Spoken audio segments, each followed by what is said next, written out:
The situations portrayed in this program are very dangerous. They have been performed by trained professionals in order to replicate worst-case scenarios of real-life hazards. Viewers should not, under any circumstances, attempt to replicate any of the situations presented in the program. Coming up on House Hazards, how your home reno This is the hazard in this room. can become a home demo, furniture that can set itself on fire, and a hot tub party you won't want to miss. Home, sweet home. Well, not as sweet as you might think. Your house is really out to get you. There are thousands of hazards hiding in every home, and our team of experts will separate the fiction from the facts so you can avoid domestic meltdown. Scientist Francesca will expose the hidden dangers lurking in every home. Engineer Dan will show you how everyday appliances can turn from labor-saving to life-threatening. And special effects expert Brendan will recreate the worst-case scenario.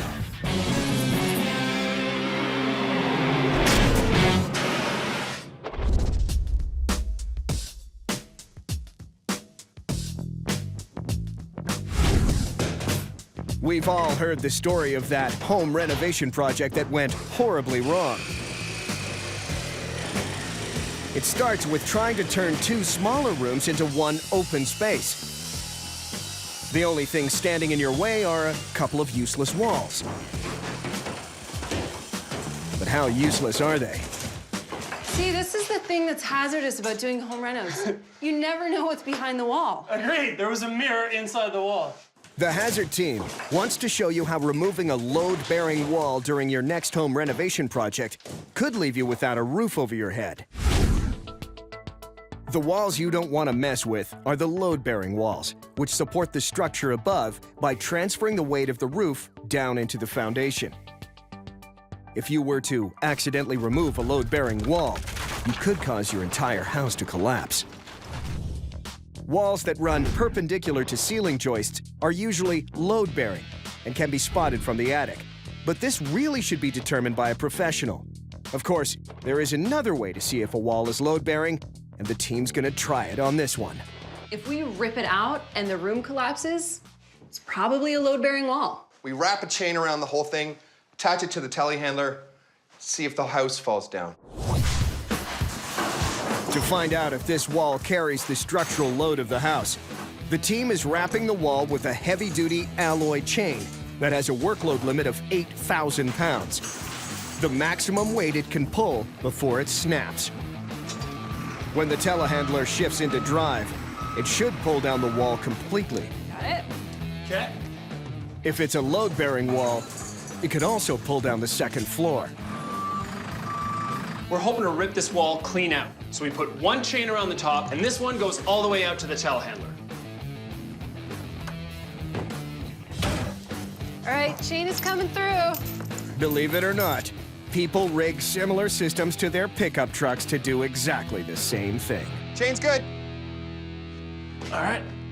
Now all Brendan has to do is step on the gas. Ready? Yeah, do it.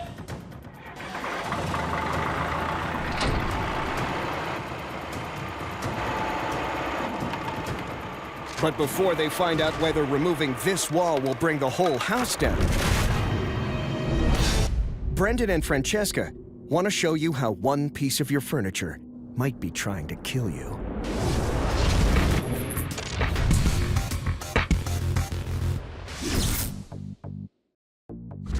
Everyone has a drawer full of junk somewhere in the house to stash those unsightly dust collectors that don't have a place of their own. But as Brendan is about to show you, it's what's inside your junk drawer that you really have to worry about. Let's see what's in here. We got some matches, a cat toy, some paper napkins and some candles, some lighter fluid. This is pretty standard stuff. But this one small 9-volt battery could change that in an instant, turning this into a real home hazard.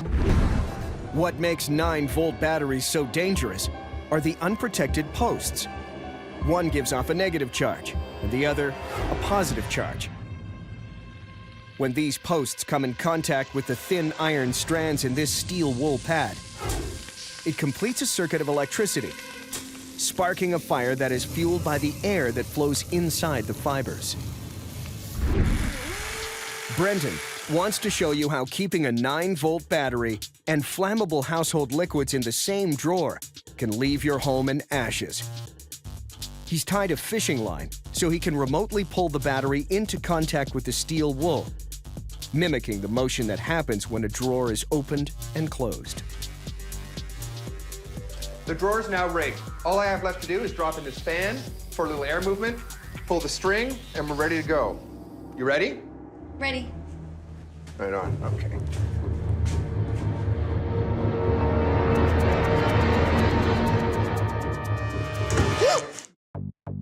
Brendan has rigged a 9-volt battery to some fishing line and has placed it in a drawer containing steel wool, lighter fluid, and some napkins, the kind of junk most people have stashed in a drawer somewhere in their home.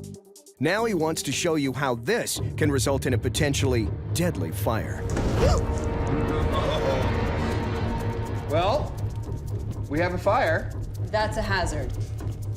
That's a pretty good fire, and you wouldn't know it was burning. So it's a matter of time before that fire catches on to a bigger object, and then your whole house is at stake. It's easy to see how this fire could quickly turn your wooden furniture into a much bigger inferno. Unbelievable. Brendan has shown that what you put inside your furniture can start a deadly fire. But Francesca wants to show how furniture tip-overs cause serious injury to more than 14,000 Americans every year. And most of these accidents happen to children. Let's say your child wants to retrieve this stuffed dog that's been placed on top of our freestanding hutch. Now, Francesca will try to find out what it would take for a toddler to bring this whole thing down. A child is going to try and find a way to get up to the toy. What are they going to do? Probably pull out a drawer and use it as a ladder. Reach up for the toy, and the whole hutch comes crashing down on top of me. She's rigging up a pull cord to the hutch and attaching it to a scale that will measure the pounds of force exerted in the pull. I'm putting as much force as I can, and in this case, I got to 25 pounds. These may look like ordinary stuffed penguins, but trust us, they're not. These stunt doubles have been modified to demonstrate what a falling hunk of furniture can do to the internal organs of a small child. Okay, 3, 2, 1. Oh!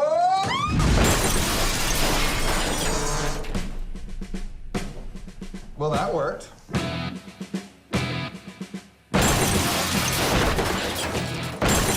How hard did you pull? It really wasn't that much. It wasn't, less than 20 pounds. So that's not a very big kit. This hutch weighs more than 250 pounds. Tipping from a height of 6 feet, it delivers an impact force of 1,200 pounds, enough to break all the bones in your body. Let's find our penguins. Hold on, you ready? Oh, there he is. He feels a little broken. Oh, man. Devastating injury. So is that his internal organs? That's pretty bad. Completely split open. These broken watermelons only hint at the true damage this falling hutch could have done to real children. The entire weight of the hutch landed on the penguin's torso and head. It took 20 to 25 pounds of weight to make this hutch come crashing down. That's not even the size of a 6-year-old child. People either need to anchor their furniture to the wall or really show their children that this is not something to be played on.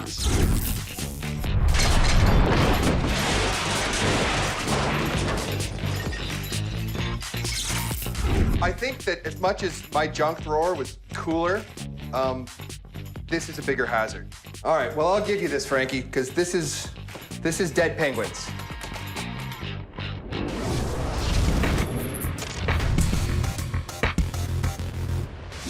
Ready? Yep, do it. The Hazard team has rigged a chain around this wall and has hooked it up to the telehandler outside, all to recreate what could happen to your house if you accidentally take down a load-bearing wall during your next do-it-yourself project. Nice and easy. Oh, something popped. Oh, we're slowly sandwiching the wall together. All right, we're definitely getting some of that wall out now. Oh! You're starting to shoot through the window. Oh, yeah. Windows blown out. The wall looks completely messed up. Let's go check it out. Ooh. No way. Great.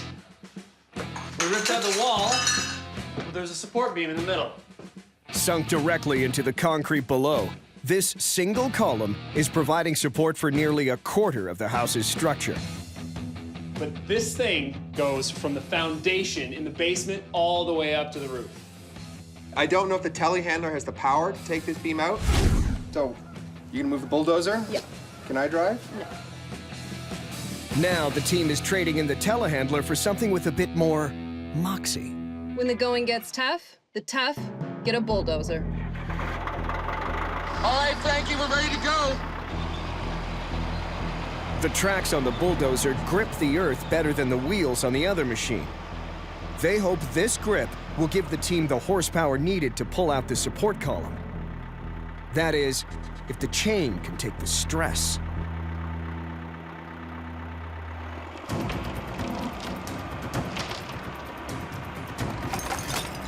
Keep going, keep going, keep going, keep going.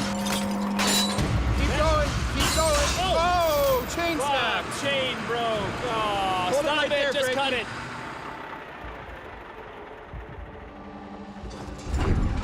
Luckily, Brendan and Dan were nowhere near the chain's violent snapback. At such a high velocity, this 40-pound chain could have killed them both. All right, guys, that pole hasn't budged an inch, and look what it did to our chain. This is rated for 8,000 pounds. And if that pole's cemented down, it's probably like upwards of 20,000 pounds. We have a better chance of bringing down the house by attacking the exterior walls. I really underestimated that post. I thought for sure we could take it down with that chain. No, let's just take down the rest of the wall. Okay, attack the exterior walls. Without a chain strong enough to pull out the column, the team is switching their focus to an obvious load-bearing wall that still gets demolished by amateurs with disastrous results. They're going to find out what happens when you knock down the exterior walls. The situations portrayed in this program are very dangerous. They have been performed by trained professionals in order to replicate worst-case scenarios of real-life hazards. Viewers should not, under any circumstances, attempt to replicate any of the situations presented in the program.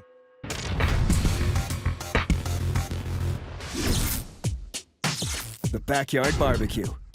Summer isn't the same without it. But given that charcoal barbecues cause 7,900 fires every year, you want to make sure you're still alive by the time your sausages are ready to eat. Barbecuing has got to be one of the best parts of summer. Absolutely. I'm going to assume that these are done. The reason for caution? Charcoal is typically first soaked with an accelerant because the briquettes can't light themselves. And Dan has the most popular type. Lighter fluid is volatile and obviously very hazardous. That's why you're only supposed to use a little bit. The only safety on this thing is pretty much the cap, which is designed to prevent you from adding too much of it to your fire. Now I'm about to do two things you should never, ever do. One, add fluid to a lit barbecue. And two, do it from a bottle that doesn't have a cap on it. Just like a trail of gas lit by a match in the movies, when Dan begins pouring, the flame can travel up the stream and back into the bottle. You see, the fire traveled right up the stream and into the bottle. This is extremely hazardous. Thanks. But Francesca's brought her own brand of canned heat to the party. Dan's combination of lighter fluid and a barbecue was incredibly dangerous, but so is this. Flame source and aerosol sunscreen. Check it out. Francesca's aerosol sunscreen uses alcohol as a propellant. And as you can see, Alcohol accelerates an open flame just as dramatically as Dan's lighter fluid. That is a hazard. Now, they want to show what happens when you mix these two products together in a perfectly plausible way. They've invited a few friends over, who gather round the barbecue. In order to prevent a sunburn, everyone applies generous amounts of sunscreen. But little do they know, they're being set up for a much more severe scorching. The final factor? An open flame, which Dan and Francesca will trigger remotely. Let's barbecue. Count it down. 3, 2, 1.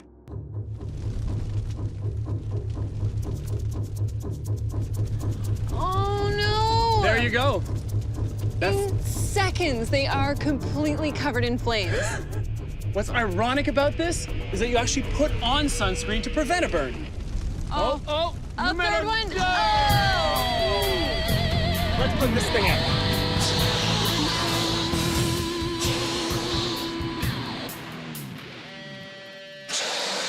This is making me rethink sunscreen entirely, especially while I'm barbecuing. I will never apply sunscreen close to a barbecue ever again.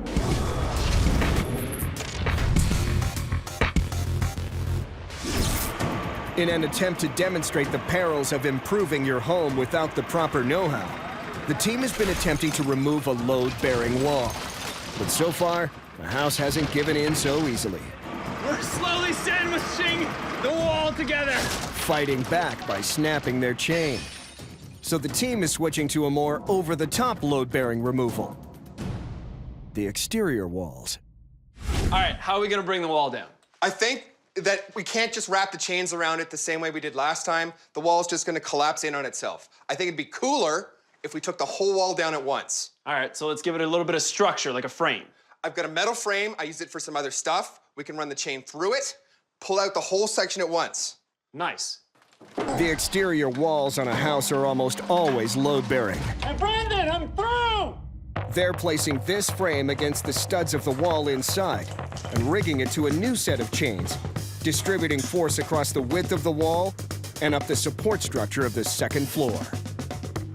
You got it? Yep, I got it. Our approach here is not that elegant. We've literally wrapped the wall in chains, and we're gonna pull it with a bulldozer. I'm ready to go. If their plan works, they should be able to take down the wall in one big chunk.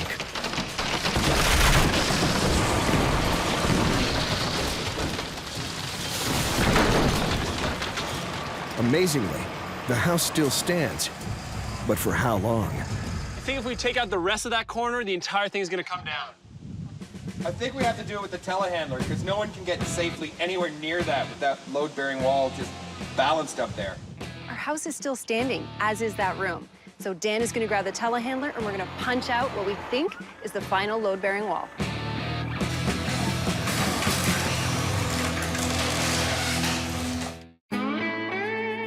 Hot tubs can be a luxurious escape from a hectic world, but they're far more nefarious than they look. In the last 20 years, they've sent more than 90,000 people to hospitals and killed dozens more.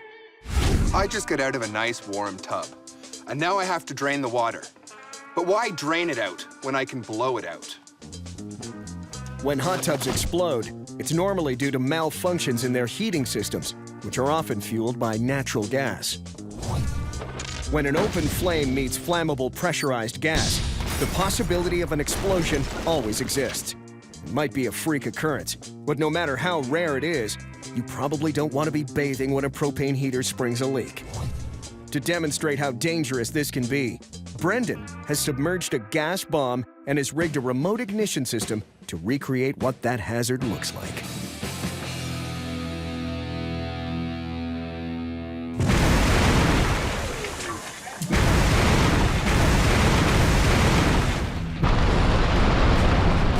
Now that's what you call totaling a tub.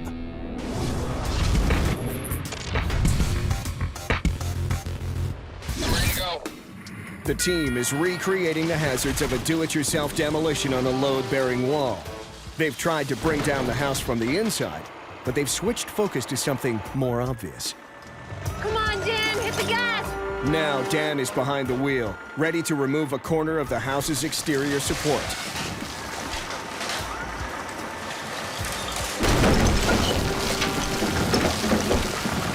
The first floor wall is completely gone, and yet the house is still standing. Come on, Dan, that last corner, just tear it out! But the structural damage has turned their home into a disaster zone. Still standing! A little higher, Dan. Higher, higher! Dump that stuff off the forks. What is holding that up? Dan, whatever it takes to bring this down, just go for it.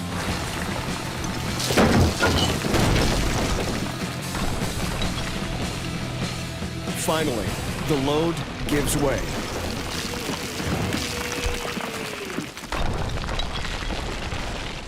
If you're going to do it yourself with a load-bearing wall, let this be a lesson in what not to do.